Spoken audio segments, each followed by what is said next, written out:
Welcome back everyone. Welcome to civil services study practice set number 93 है। ये UPPSC PCS के लिए test series चल रही है और प्रैक्टिस करेंगे इसमें हम करंट अफेयर्स के प्रश्नों पर। इस टेस्ट सीरीज़ की प्लेलिस्ट बना रखी है, वहाँ पर आप टेस्ट नंबर 1 से लेकर 93 तक पहुँच सकते हैं। डिस्क्रिप्शन बॉक्स में लिंक है उसका। तो चलिए स्टार्ट करते हैं। सब्सक्राइब कर सकते हो आप सिविल सर्विसेज स्टडी चैनल को और लेटेस्ट टेस्ट का नोटिफिकेशन पाने के लिए बेल आइकन को प्रेस रखिएगा। तो पहला प्रश्न है, निम्नलिखित में से किसके द्वारा वैश्विक लैंगिक अंतराल सूचकांक जारी किया जाता है? इनमें से किसके द्वारा? ये नंबर इस पर कॉल या व्हाट्सअप करके आप यूपीपीसीएस की पेड सीरीज प्राप्त कर सकते हो, जिसमें मिलेगा आपको फुल टेस्ट। इसका आंसर है वर्ल्ड इकोनॉमिक फोरम यानी विश्व आर्थिक मंच, ऑप्शन नंबर बी। तो वैश्विक लैंगिक अंतराल सूचकांक यानी ग्लोबल जेंडर गैप रिपोर्ट विश्व आर्थिक मंच यानी वर्ल्ड इकोनॉमिक फोरम के द्वारा जारी किया जाता है। और हाल ही में जारी वैश्विक लैंगिक अंतराल सूचकांक 2022 में भारत 146 देशों में 135वें स्थान पर है। क्वेश्चन नंबर 2 पर आ जाइए। भारत सरकार के औषध विभाग ने बल्क ड्रग पार्कों को बढ़ावा देने की योजना के तहत 3 राज्यों के प्रस्तावों को सैद्धांतिक मंजूरी दी है। आपको बताना है कि निम्नलिखित में से उन 3 में से कौन सा शामिल नहीं है। गुजरात है, हिमाचल प्रदेश है, आंध्र प्रदेश है, उत्तराखंड नहीं है। तो भारत सरकार के औषध विभाग ने बल्क ड्रग पार्कों को बढ़ावा देने की योजना के तहत 3 राज्यों हिमाचल प्रदेश, गुजरात और आंध्र प्रदेश के प्रस्तावों को सैद्धांतिक मंजूरी दी है और इसमें जो है उत्तराखंड शामिल नहीं है।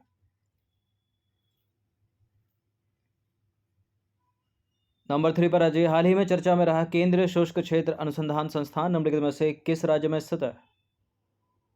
हम पहले भी प्रश्न बना चुके हैं इसके ऊपर। इसका उत्तर है राजस्थान के जोधपुर में है ये। तो केंद्रीय शुष्क क्षेत्र अनुसंधान संस्थान यानी central arid zone research institute Rajasthan के जोधपुर में स्थित है और हाल ही में यहाँ एक साथ 4 नई सुविधाओं का उद्घाटन केंद्रीय कृषि मंत्रालय द्वारा किया गया है। क्वेश्चन नंबर 4 पर आ जाइए। निम्नलिखित देशों पर विचार कीजिए। डेनमार्क, जापान, रूस, यूनाइटेड किंगडम, संयुक्त राज्य अमेरिका। आपको बताना है कि उपरोक्त में से कौन से देश आर्कटिक परिसर के मेंबर हैं, आर्कटिक परिषद के मेंबर हैं, यानी आर्कटिक काउंसिल का कौन कौन मेंबर है इसमें। जापान तो है नहीं, तो जापान जहाँ जहाँ है उसको एलिमिनेट कर दीजिए। डेनमार्क है, संयुक्त राज्य अमेरिका भी है 1 और 5, और रूस भी है तो 1, 3, 5। यूनाइटेड किंगडम नहीं है तो 4 को और हटा दीजिए, तो इसका आंसर हो जाएगा 1, 3, 5। डेनमार्क, रूस, संयुक्त राज्य अमेरिका। तो आर्कटिक काउंसिल में जो है 8 आर्कटिक देश शामिल हैं। कनाडा है, डेनमार्क है, फिनलैंड है, आइसलैंड है, नॉर्वे है, स्वीडन है, रूस और संयुक्त राज्य अमेरिका। नंबर 5 पर आ जाइए। भारत अमेरिका संयुक्त विशेष बल अभ्यास जो है वज्र प्रहार 2022 का आयोजन कहाँ संपन्न हुआ है? ये भारत में संपन्न हुआ है। भारत में कहाँ पर हुआ है? भारत के हिमाचल प्रदेश में हुआ है। तो भारत और अमेरिका संयुक्त विशेष बल अभ्यास जिसका नाम है वज्र प्रहार 2022 13वां संस्करण है ये। इसका आयोजन 28 अगस्त 2022 को हुआ हिमाचल प्रदेश के बकलोह में। नंबर 8 पर अजय निम्नलिखित में से कौन सा देश G20 का मेंबर नहीं है? ये सब पता होना चाहिए आपको। G20 में कौन मेंबर है, आसियान में कौन मेंबर है, ब्रिक्स में कौन मेंबर है, सार्क में कौन मेंबर है। तो संयुक्त राज्य अमेरिका G20 का मेंबर है, ऑस्ट्रेलिया है, यूनाइटेड किंगडम है, सिंगापुर इसमें नहीं होगा तो ए है इसका आंसर। तो G20 समूह में अर्जेंटीना है, ऑस्ट्रेलिया है, ब्राज़ील है, कनाडा है, चीन है, यूरोपियन यूनियन, फ्रांस है, जर्मनी है, भारत भी है, इंडोनेशिया है, इटली, जापान है, मैक्सिको है, रूस है, सऊदी अरब है, दक्षिण अफ्रीका भी है, कोरिया गणराज्य है, कोरिया गणराज्य, तुर्की है, यूनाइटेड किंगडम है, संयुक्त राज्य अमेरिका भी है, सिंगापुर इसमें शामिल नहीं है। नंबर 7 पर आ जाइए। हाल ही में केंद्र सरकार ने कंपनी अधिनियम 2013 की किन धाराओं में संशोधन कर संशोधन नियम 2022 को अधिसूचित किया है? धारा 135 और 469, धारा 136, 468, धारा 137, 469, धारा 138, 470। इसका आंसर है ऑप्शन नंबर ए, धारा 135 और 469। तो सेंट्रल गवर्नमेंट ने कंपनी अधिनियम 2013 की धारा 135 और धारा 469 में संशोधन करके जो है कंपनी संशोधन नियम 2022 को अधिसूचित किया है। 135 और 469 याद रखिएगा। क्वेश्चन नंबर 8 पर आ जाइए। हाल ही में किस कंपनी ने मोबाइल नेटवर्क तक पहुंच बढ़ाने हेतु भौतिक सिम के स्थान पर ई सिम तकनीक के विलय की घोषणा की है? हम ई सिम पर कल या परसों के टेस्ट में क्वेश्चन बना चुके हैं और ये किया है एप्पल इंक ने। ठीक है, इसकी कमियां, फायदे, खामियां सब बता चुके हैं। तो 22 सितंबर 2022 को अमेरिकी बहुराष्ट्रीय प्रौद्योगिकी कंपनी एप्पल इंक ने मोबाइल नेटवर्क तक पहुंच बढ़ाने हेतु भौतिक सिम के स्थान पर यानी फिजिकल सिम के स्थान पर ई सिम तकनीक के विकल्प की घोषणा की है। क्वेश्चन नंबर 9 पर आ जाइए। 2 बार बुकर पुरस्कार से सम्मानित होने वाली पहली महिला एवं लोकप्रिय उपन्यास वुल्फ हॉल की लेखिका का हाल ही में 70 वर्ष की आयु में निधन हो गया 22 सितंबर 2022 को लंदन में। आपको बताना है कि इनका नाम क्या था। यहाँ दिख भी रहा होगा आपको नाम बुक के ऊपर, उपन्यास के ऊपर, वुल्फ हॉल के ऊपर, हिलरी मेंटल। ठीक है, Hillary mental. Option number 1। Clinton नहीं है, डफ नहीं है, विंसलेट नहीं है। देखिए, इन सभी टेस्ट का पीडीएफ भी प्राप्त कर सकते हो। यह है नंबर, इस पर कॉल या व्हाट्सएप करके पीडीएफ भी आपको पेड टेलीग्राम ग्रुप में ही मिलेंगे। तो 2 बार बुकर पुरस्कार से सम्मानित होने वाली पहली महिला लोकप्रिय उपन्यास वुल्फ हॉल की लेखिका हिलरी मेंटल का 70 वर्ष की आयु में लंदन में निधन हो गया 22 सितंबर 2022 को। 10वां प्रश्न है, अगस्त 2022 में परमाणु हथियारों के अप्रसार संधि यानी एनपीटी के पक्षकारों का 10वां समीक्षा सम्मेलन कहाँ आयोजित हुआ? ये हुआ है संयुक्त राज्य अमेरिका में। तो इटली के रोम को हटा दीजिए, ऑस्ट्रिया के वियना को हटा दीजिए, भारत के दिल्ली को हटा दीजिए। डी होगा इसका आंसर, न्यूयॉर्क में। तो अगस्त 2022 में परमाणु हथियारों के अप्रसार संधि के पक्षकारों का 10वां समीक्षा सम्मेलन संयुक्त राज्य अमेरिका के न्यूयॉर्क में आयोजित हुआ। क्वेश्चन नंबर 11 पर आ जाइए। निम्नलिखित में से किसे भारत का पहला 24x7 सौर ऊर्जा संचालित गांव घोषित किया गया है? कौन सा है भारत का पहला सौर ऊर्जा संचालित गांव? ये गुजरात का है, गुजरात का मोडेरा गांव। तो हाल ही में भारत के प्रधानमंत्री ने गुजरात के मेहसाणा जिले के गांव मोडेरा को भारत का पहला सौर ऊर्जा संचालित गांव घोषित किया है, यानी फर्स्ट सोलर पावर्ड विलेज।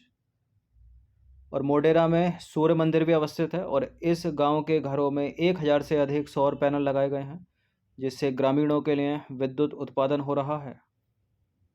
इस तरह के सवाल इंपॉर्टेंट होते हैं स्टेट पीसीएस के लिए, याद रखिएगा इसका नाम।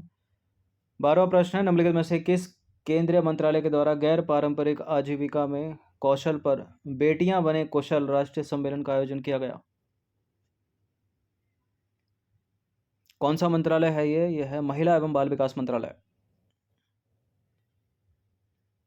तो महिला एवं बाल विकास मंत्रालय के द्वारा बेटियां बने कुशल नाम से लड़कियों के लिए गैर पारंपरिक आजीविका यानी नॉन ट्रेडिशनल लाइवलीहुड NTL में कौशल पर राष्ट्रीय सम्मेलन का आयोजन किया गया।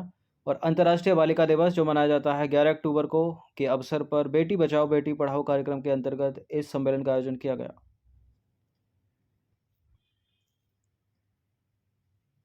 क्वेश्चन नंबर 11 पर आ जाइए। हाल ही में किस राज्य या केंद्र शासित प्रदेश में जल क्रीड़ा केंद्र का उद्घाटन किया गया है?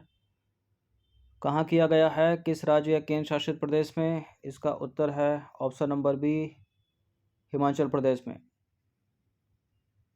तो हाल ही में केंद्रीय युवा कार्यक्रम एवं खेल मंत्रालय द्वारा हिमाचल प्रदेश के बिलासपुर में एक जल क्रीड़ा केंद्र का उद्घाटन किया गया। हिमाचल प्रदेश में अपनी तरह का यह पहला जल क्रीड़ा केंद्र भारतीय खेल प्राधिकरण और राष्ट्रीय ताप विद्युत निगम द्वारा संयुक्त रूप से शुरू किया गया है।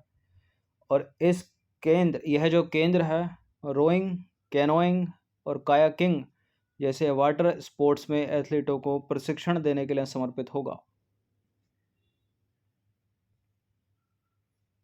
क्वेश्चन नंबर 14 पर आ जाइए। निम्नलिखित में से किस संस्थान के द्वारा एजुकेशन 4.0 इंडिया रिपोर्ट जारी की गई?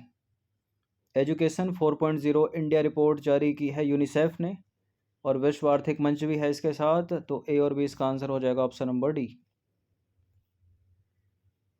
देखिए, एजुकेशन 4.0 इंडिया पहल, ये एजुकेशन 4.0 इंडिया रिपोर्ट के हिस्से के रूप में विश्व आर्थिक मंच द्वारा एक नई एजुकेशन 4.0 इंडिया रिपोर्ट जारी की गई। और यह रिपोर्ट इस बात पर विचार करती है कि कैसे डिजिटल और अन्य प्रौद्योगिकियां सीखने के अंतराल को दूर कर सकती हैं तथा शिक्षा को सभी के लिए सुलभ बना सकती हैं। यह जो रिपोर्ट है वर्ल्ड इकोनॉमिक फोरम यानी विश्व आर्थिक मंच, यूनिसेफ और युवा के संयुक्त प्रयास से तैयार की गई है। तो डी है इसका आंसर। नंबर 15 पर आ जाइए। हाल ही में किस केंद्रीय मंत्रालय के द्वारा टेली मानस पहल नामक सेवा की शुरुआत की गई?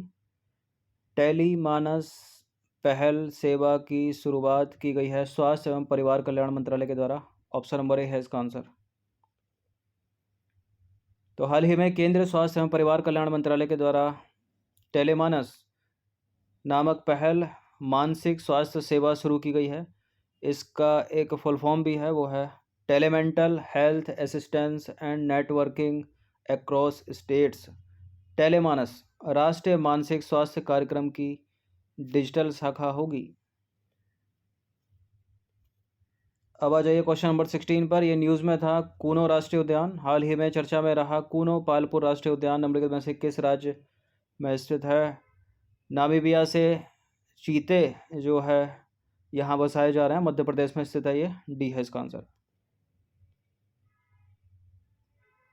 तो मध्य प्रदेश के चंबल क्षेत्र में स्थित है कूनो पालपुर राष्ट्रीय उद्यान। 750 वर्ग किलोमीटर क्षेत्र में फैला हुआ है ये। और कूनो पालपुर वन्य जीव अभ्यारण्य को वर्ष 2018 में एक राष्ट्रीय उद्यान घोषित किया गया था। कूनो पालपुर राष्ट्रीय उद्यान में अफ्रीकन देश नामीबिया से चीतों को लाकर बसाया जा रहा है। ठीक है। और पहले जो है एशियन चीतों को कूनो में बसाने की योजना थी, लेकिन ईरान में उनकी सीमित संख्या को देखते हुए अफ्रीका के चीतों को अब कूनो में लाया जा रहा है। ठीक है, न्यूज़ में था। भारत के प्रधानमंत्री ने इसका उद्घाटन किया था, देखा होगा आपने। नंबर 17 पर आ जाइए। नीति आयोग के नवाचार सूचकांक 2022 में निम्नलिखित में से कौन सा राज्य शीर्ष स्थान पर है? इंपॉर्टेंट है सवाल। इसका उत्तर क्या है? इसका आंसर है कर्नाटक।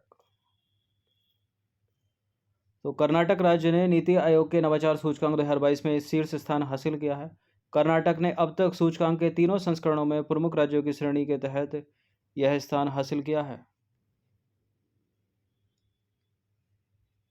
क्वेश्चन नंबर 18 पर आ जाइए। गिद्ध जो कुछ साल पहले तक भारत के ग्रामीण परिसर में बहुत आम हुआ करते थे, आसानी से देखे जाते थे, लेकिन अब जो है वो कम देखे जाते हैं, कम हो गए हैं। इसके लिए निम्नलिखित में से कौन सा कारण जो है वो जिम्मेदार है? बताइए।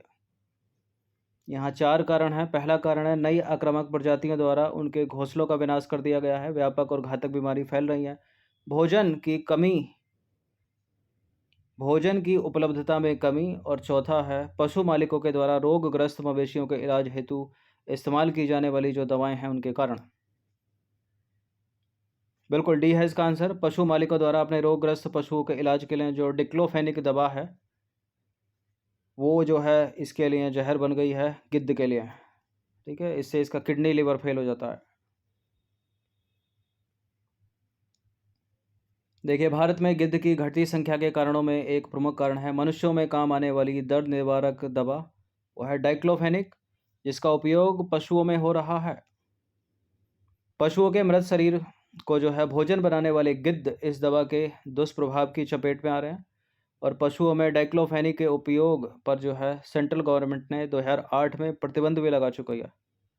लेकिन मनुष्य के उपयोग के लिए काम में आने वाले डाइक्लोफेनिक मल्टी वायरल बाजार में आसानी से उपलब्ध होने से जो है इसका उपयोग पशुओं के लिए होने लगा है, जो कि हानिकारक है। वही चले जाता है गिद्धों के पेट के अंदर, जिससे उसका किडनी और लिवर फेल। क्वेश्चन नंबर 19 पर आ जाइए। फ्रांसीसी व्यापारिक कंपनी की स्थापना किस फ्रांसीसी शासक के शासनकाल में हुई थी? लुई 16वां, 14वां, 12वां, 13वां। ये स्टैटिक का प्रश्न आ गया है इसमें। लुई 14वां, ऑप्शन नंबर बी। देखिए, वर्ष 1664 में फ्रांस के सम्राट लुई 14वें के मंत्री कोलवर्ट के प्रयास से फ्रेंच ईस्ट इंडिया कंपनी की स्थापना हुई, जिसे कंपनी फ्रैंकेस देस इंडस ओरिएंटलेस, ठीक है, कहा गया। क्या कहा गया? कंपनी फ्रैंकेस देस इंडस ओरिएंटलेस, ठीक है। 20वां प्रश्न अंतिम प्रश्न है, बहुत पूछते हैं प्रश्न और रिपीटेड भी है। लंदन में ईस्ट इंडिया कंपनी की स्थापना के समय भारत का शासक कौन था? कौन था? मुगल शासन था उस समय, तो अकबर था, अकबर। देखिए, लंदन में ब्रिटिश ईस्ट इंडिया कंपनी की स्थापना जो है वर्ष 1599 में हुई थी। उस समय भारत में अकबर शासन कर रहा था। 1556 से लेकर 1605 तक इसका जो है समय है अकबर का।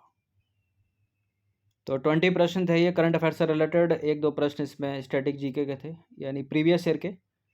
इन सभी की प्रैक्टिस आप कर सकते हो, और पीडीएफ अगर जिनको भी चाहिए वो टेलीग्राम के पेड ग्रुप से इसको ज्वाइन कर सकते हैं। यह है नंबर, कॉल या व्हाट्सएप करके। धन्यवाद।